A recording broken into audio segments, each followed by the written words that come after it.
আপনার নাতনি আপনাকে নালিশ করতে গেল আর এই কথাটা জানালো না কি হয়েছে?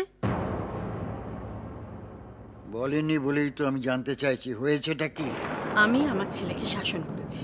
শাসন করেছো? এখন একটু সুস্থ হচ্ছে তো, তাই আমার কথার অবাধ্য হচ্ছে। ছোটদা ভাই তোমার কথার অবাধ্য হয়েছে?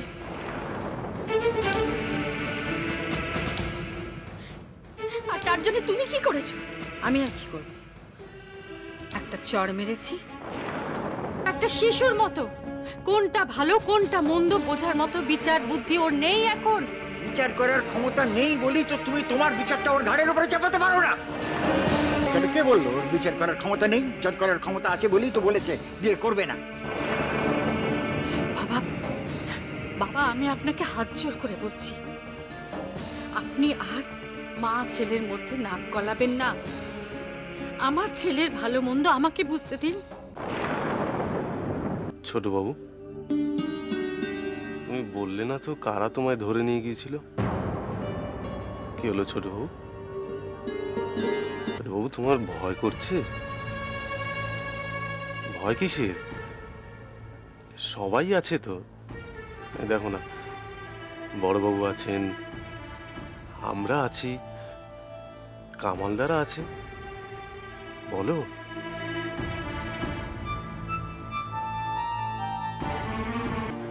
দেখো, বাড়ির কাউকেই তো কিছু বলছে না, আর আমাকে বলবে বলো? তুমি একবার জিজ্ঞেস করো, তোমাকে বলবে। আমি জিজ্ঞাসা করবো লক্ষ্মীদি, আমি জিজ্ঞাসা করবো, তবে এখন নয়, সময় হলে আমি সাগরকে ঠিক জিজ্ঞাসা করবো। কি হয়েছে? কি হয়েছে তোমার? কি হয়েছে? রাগ করো না প্রাণেশ্বরী, চাও কি আমি প্রাণে মরি? কোথায় গিয়েছিলে? কোথায়? আরে তোমাকে রাজরানী বানাতে গিয়েছিলাম তো। চলো চলো চলো।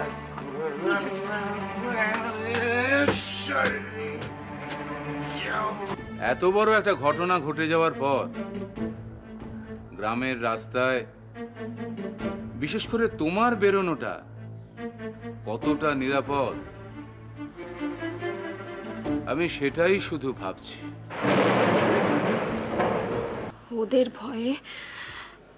ওদের ভয়ে আপনি আমাকে ঘরে আটকে রাখতে চান? না না না না, আমি তা বলছি না নন্দিনী। আমি বলছিলাম এই মুহূর্তে তোমার না বেরোনোটাই ভালো। ঠিক আছে, তোমরা যাও,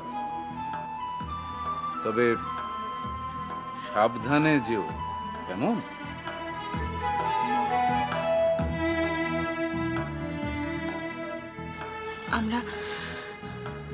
আমরা আসছি কাকা বাবু।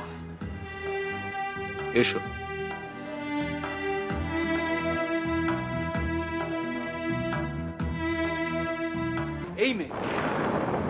এই মেয়েটা যখনই এই বাড়িতে আসে তখনই অশান্তি হয়, একটার পর একটা অঘটন ঘটতেই থাকে। শর্মিলা কোথায় গেল বলো তো? ও নিজে থেকে বলে না গেলে জানবো কি করে? এই যে নন্দিনী আর লক্ষ্মী যেরকম বলে গেল, সেরকম ও আমাকে না হোক তোমাকে বলে যেতে পারতো। যাক, নন্দিনী আর লক্ষ্মী কোথায় গেল তা তো বললে না।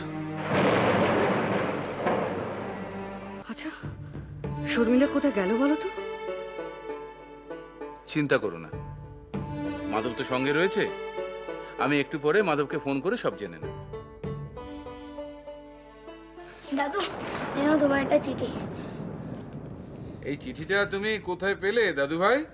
মাধব কাকু মাকে নিয়ে বেরোনোর সময় একটা পিয়ন কাকু মাধব কাকুকে এই চিঠিটা দিল।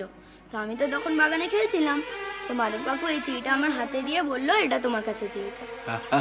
Very good boy, very good boy. যাও তুমি খেল, যাও।